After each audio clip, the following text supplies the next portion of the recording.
Welcome back now to politics. Wisconsin Governor Scott Walker set to announce his endorsement for the Republican nomination today. The decision, of course, 1 week before the Wisconsin primary. Reports say that Walker has narrowed his choice down to two candidates, Texas Senator Ted Cruz and Ohio Governor John Kasich. Let's bring in former Republican presidential candidate and Fox News contributor Herman Cain. Sir, good to see you again. Thanks so much for joining us. Hello, Maria. Thank you. Good morning. How important is Scott Walker's endorsement? And interesting that he's narrowing it down to two candidates, everybody except Donald Trump. I don't think it's going to be that impactful. All you have to do is look at while he was in the race, he never got out of the single digits. I think the impact is going to be very similar to Jeb Bush making an endorsement.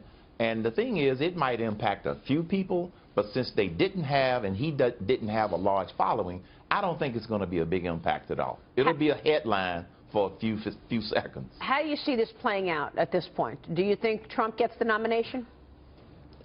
I believe that there's a chance that Trump will go to the convention with 1,237 delegates, which is the amount you need in order to get the nomination on the first ballot. The anti-Trump movement wants people to believe that he's going to come up short.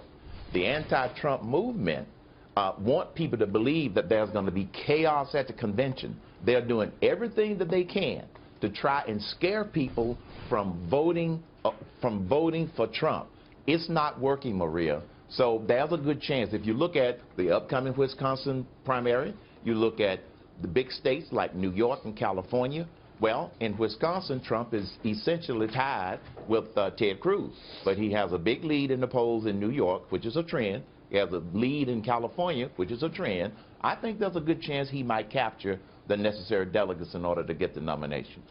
Mr. Cain, beyond the headline of a potential endorsement by Scott Walker, isn't there some value, particularly in his organization, his grassroots organization in that state, backing a candidate, obviously a non-Trump candidate? Remember, he ran 3 statewide campaigns successfully among an onslaught of a lot of opposition. While I agree with you, generally endorsements have not meant very much. In this kind of grassroots state where it's literally congressional district by congressional district in these primaries, don't you think there can be some added weight to Ted Cruz if he's truly as close to Donald Trump in Wisconsin as some polling indicates? I would agree with you from that perspective. You're absolutely right. Because since he has been successful, Scott Walker's been successful in Wisconsin so many times up against opposition, it will matter more in Wisconsin than probably any of the other states. So you're absolutely right on that point. Dagan.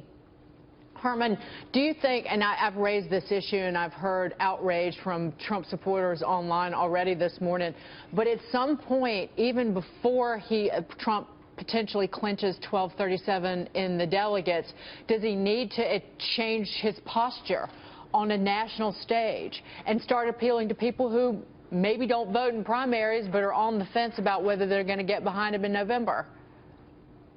The answer is absolutely yes. Because what he's up against, Dagan, as you know, is some people in the media who are only spoon-feeding the negatives of Donald Trump. It's negatively impacting the perception in the black community, with women, with young people. That's because his message is not getting through. So he has to change what he says at the beginning of a press conference. He's got to change that demeanor to make sure that more of the substance of what he is about gets through. So yes, for that purpose, he definitely needs to make some adjustments in that regard. What about all these protesters? We've got thousands of protesters expected to target Donald Trump ahead of his rally this evening in Wisconsin. What's your take on this, Mr. Cain? My take on it, Maria, is quite simply, you've got the anti-Trump movement that's composed of Democrats, it's composed of establishment Republicans, and it has some people out there that want America to stay where it is or go backwards. All they are doing at this point is they are trying to disrupt the Trump momentum. They couldn't stop Trump in Florida spending $30 million in advertising that was wasted to try to get people to vote for somebody else. They can't stop Trump with Mr. Cain, if I can interrupt you for a second. You know, the narrative has been once he gets the nomination, he will change and he's going to have a different storyline. Is he capable of changing? I mean, we hear this almost on a daily basis, and yet he comes back to the same narrative, the same story that basically was on the very first day of this run. Is he capable of changing? I think he's capable of changing. Keep this in mind. He is attacked on a daily basis from multiple sources, and he's the type of individual. I'd be the same way. If you're going to attack me on multiple fronts every day, I'm going to counterattack. That's what he's doing. So I don't think he is incapable of changing. He just hasn't been given the opportunity to change. Now, relative to the point about all of these attacks from all of the various sources, all of the attacks at his rallies, I call it political noise. They haven't been able to stop him with claims like, where are his details and specifics? He's got plenty of specifics on his website, but that doesn't come through. And people refuse to go and look up some of those details. One of the reasons that the establishment is uncomfortable with him is they don't think he can beat Hillary Clinton. Which also is a false narrative, Maria, with all due respect. Okay. I've gone back and pulled some of those polls where they put Clinton versus Trump, and there's a trend. In one of them, which was a Fox News poll, it showed Trump beating Clinton. In another one, it showed Clinton beating Trump. So obviously you think he can be victorious in the general. Herman Cain, always always a pleasure to see you, sir. Thank you so much. Thank you, Maria. Herman Cain there.